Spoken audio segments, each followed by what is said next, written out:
Hello বন্ধুরা, সবাই কেমন আছো? আশা করি সবাই ভালো আছো। আজকে আমি তোমাদের চিজ মটরশুঁটির একটা চপ বানিয়ে দেখাচ্ছি। তোমরা পুরো রেসিপিটা দেখো। এখানে আমি 6খানা আলু সেদ্ধ করে নিয়েছি আর মটরশুঁটি নিয়েছি। মটরশুঁটি আমি তোমাদের আগে দেখিয়েছিলাম স্টোর করে রাখা, সেটাই আমি নিয়ে জলে ভিজিয়ে রেখেছিলাম। দেখো কত সুন্দর। আমি নিয়েছি চিজ আর কর্নফ্লাওয়ার, গোটা জিরে আর গোলমরিচ, এখানে আদা, কাঁচা লঙ্কা। এই আদা কাঁচা লঙ্কাটা আমি মটরশুঁটির মধ্যে দিয়ে দিলাম। এটাকে পিষে নেব। আর লাগছে সাদা তেল, নুন। আমি মটরশুঁটিটাকে পিষে নিচ্ছি। এটা সামান্য জল দিয়ে পিষবে, বেশি জল দেওয়ার দরকার নেই। এবার আমি কড়াইতে একটু সাদা তেল দিলাম, তার মধ্যে জিরে ফোড়ন দিয়েছি। এবার আমি মটরশুঁটি যে পিষে রেখেছিলাম সেটা দিয়ে দিলাম। একটু নুন মিষ্টি দেব, দিয়ে এটাকে ভালো করে কষিয়ে নেব, ভাজা ভাজা করে নেব। রেসিপিটা ভালো লাগলে তোমরা লাইক করো, কমেন্ট করো, আর একবার এরমভাবে চপ বানিয়ে খেও, দেখবে খুবই ভালো লাগবে।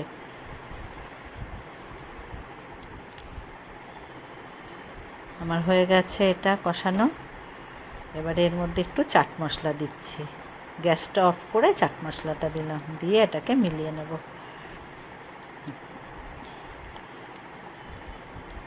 আমি এবারে আলুটাকে ভালো করে ম্যাশ করে নিয়েছি। এর মধ্যে আমি একটু গোলমরিচ দিলাম আর দেবো 1 চামচ কর্নফ্লাওয়ার। 1 চামচ, বেশি দেওয়ার দরকার নেই। এটাকে ভালো করে মিলিয়ে নেব। বেল আইকনটা প্রেস করলে তোমরা সমস্ত পুরনো ভিডিও, নতুন ভিডিও সবই দেখতে পাবে। স্বাদ মতো নুন দিলাম, নিয়ে এটাকে ভালো করে আমি মিশিয়ে নিলাম। দেখো আমি সব গুছিয়ে নিয়েছি, চিজগুলো কেটে নিয়েছি, ব্রেড ক্রাম্ব নিয়েছি, কর্নফ্লাওয়ারটাকে গুলে নিয়েছি। দেখো আমি গুলে নিয়েছি, একটু ঘন হয়েছে, আর একটু জল দেবো এতে। এবারে দেখাচ্ছি তোমাদের কেমনভাবে এটাকে গড়ছি। প্রথমে আলুটাকে নিয়েছি, তার উপরে মটরশুঁটিটা নিয়েছি, এর উপরে আমি চিজটাকে দিয়েছি, দিয়ে এটাকে সুন্দর করে রোল করে দেবো। দেখো এরমভাবে প্রত্যেকটা রোল করে নেব। আরেকবার দেখাচ্ছি তোমাদের।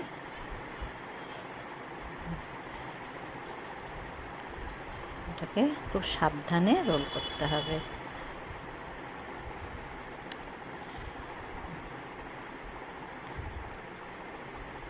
এরমভাবে আমি প্রত্যেকটা গড়ে নিলাম প্রথমে। এবারে এটাকে আমি প্রথমে কর্নফ্লাওয়ারের মধ্যে চুবিয়ে তারপরে ব্রেড ক্রাম্বটা ভালো করে লাগিয়ে রেখে দেবো প্রত্যেকটা আগে করে। আরও একটা তোমাদের দেখাচ্ছি।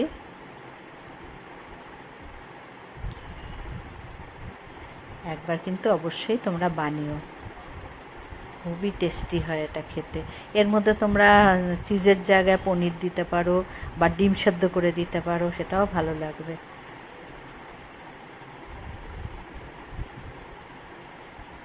মোড়ানোটা একটু সাবধানে করতে হয়। দেখো আমি সবগুলো আমার গড়া হয়ে গেছে। এবারে এটা আমি কিছুক্ষণের জন্য ফ্রিজে রেখে দেবো, আধা ঘন্টা 1 ঘন্টা ফ্রিজে রেখে দেবো। আচ্ছা, কত সুন্দর লাগছে। এবার আমি ফ্রিজ থেকে বার করে নিয়েছি, তেল গরম বসিয়েছি। এবার প্রত্যেকটা আমি সুন্দর করে ভেজে নেব। একদম দোকানের চপের মতনই হবে,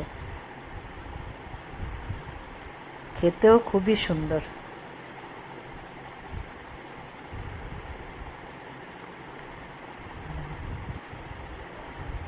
সুন্দর করে এগুলোকে ভেজে নিতে হবে।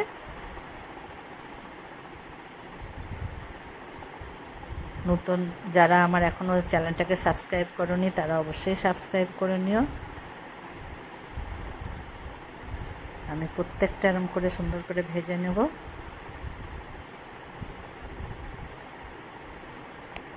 কেমন লাগলো তোমাদের এই চপটা